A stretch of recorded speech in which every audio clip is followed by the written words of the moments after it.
If you use social media, you probably know that nowadays, quietly, there's a major censorship campaign taking place.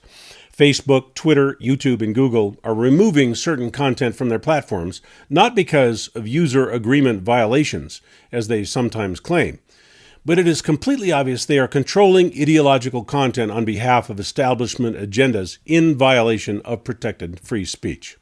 It is now much more difficult to find anything unfavorable to certain government and corporate purposes online. Suddenly, out of nowhere, we are now seeing online censorship, shadow banning, demonetization, suppression and manipulation of view counts, likes, comments, sharing, and search in order to control and skew the information you will be allowed to see. Their AI algorithms do all this automatically. Amazon has openly admitted they are removing and banning whole classes of books, authors, and ideas which are opposed in any way to certain official establishment agendas. Amazon and Jeff Bezos, who enjoy multi-million-dollar government security contracts to share your personal online search data, are not surprisingly serving the corrupt interests of government by banning any written material that the government asks them to ban. So, drilling down on the actual censorship and the thought police media suppression, what is the common factor of the materials that are being censored and banned? People like to say that conservative views are being banned. Of course, that is unlawful, but what conservative views? If you look closely, it is clear that what is being banned is anti-war content, specifically, and anti-establishment content generally. As you can tell from so many headlines these days, we are being psychologically prepared for war. We are moving our military against China, Iran, Venezuela. Clearly, a major military campaign is underway. If you oppose that online, your content will be suppressed. In the late 1960s, it was the left wing that was anti-war. The left was attacked and suppressed by law enforcement, politicians, and the press. The leaders of the anti-war movements were assassinated. The FBI was complicit in this, and wars have been carried on ever since. Now, more than 50 years later, after trillions have been spent on social programs to appease the left wing seems to be the much more tolerant of government agendas, even war. And the right wing, the conservatives, have now emerged as the more anti-war group. So it is now grassroots conservatives who are being censored, targeted, and harassed. It is now glaringly obvious that wars are started by the USA to seize other nations' resources, usually minerals, drugs, or oil. That has been the case in Afghanistan, Iraq, Yemen, Syria, Libya, now Venezuela. The USA is simply plundering other nations' resources under the pretense of making the world safe for democracy.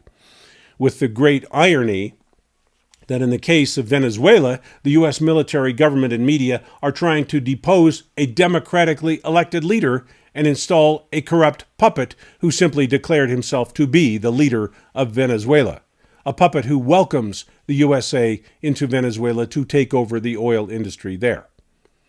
There is nothing democratic about invading and looting other countries, and our government is no longer able to pretend it is doing anything different.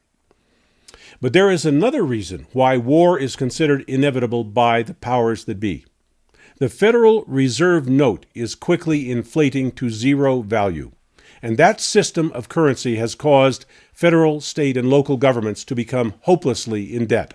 It is a debt-based currency, essentially a Ponzi scheme, which is guaranteed to fail, guaranteed to be overprinted, overloaned, overborrowed. Everywhere, from the highest levels of government to the individual private citizen, we have borrowed more than we can repay. And without repayment, the economy and currency collapse.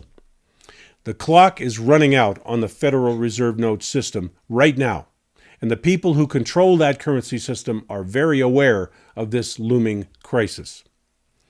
There will either be an economic collapse or a currency reset in which the worthless currency is replaced by something else. Either way, the users of the Federal Reserve notes will lose most of their wealth. The holders of those dollars will lose their wealth. This will be a political disaster, and the only way to camouflage that politically is to launch a major war and blame the economic problems on the war, when the problems are without question actually caused originally by the adoption of debt-based currency, in our case, the Federal Reserve Note. When Federal Reserve notes are created, they're created and loaned at interest. But with debt-based currency, it is not possible to print enough money to pay off the principal and the interest, because every new dollar printed has additional interest due. So eventually the currency system simply collapses under the excess burdens of interest and debt. That is where the Federal Reserve Note is right now. While Facebook and Twitter ban Alex Jones and InfoWars for spreading this bad news, they never have any valid allegation that Jones is falsely reporting anything. While the USA works to extradite and persecute Julian Assange, they never have any valid allegation that Assange falsely reported anything. This is not false reporting that is being banned. It is truth. It is anti-war content. It is anti-establishment content. The many journalists who have now been banned, fired, imprisoned, or killed did not falsely report anything. They made the mistake of reporting certain facts which exposed the crimes of government and corporate officials. And the worst crimes of government and corporate officials are the crimes of making war. Of course, you can handle anything the press has to say. There's no reason to keep information from you. There's only one reason for banning and censoring the press and those who engage in free speech. That reason is that powerful people want to lie to you. The people who control media want to control what you see, know, and think. They must suppress truth. They must suppress free speech. They must suppress investigation and reporting of what they are doing. And they must repeat lies over and over in the media until people start to believe the lies. You and I are being pushed into war. And it takes a lot of propaganda and media control to do that. Every time in history there was any kind of book-burning campaign, a war followed. And before every major war, there has been some kind of book-burning, persecution of journalists, suppression of free speech, control of the media. They always go together. Sometimes it has included the rounding up and murder of intellectuals, anyone who might offer information or insight which would oppose official agendas.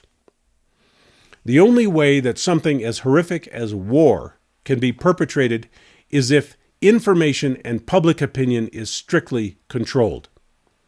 That is exactly what we are seeing now on Facebook, Twitter, YouTube, Google, Instagram, not to mention CNN, MSNBC, Fox News, New York Times, Wall Street Journal, and Washington Post, the rest of the establishment media. Everywhere there should be free expression of opinions and thought, we are now seeing ridiculous, nonsensical campaigns of censorship and smearing of those who oppose war and who challenge official narratives.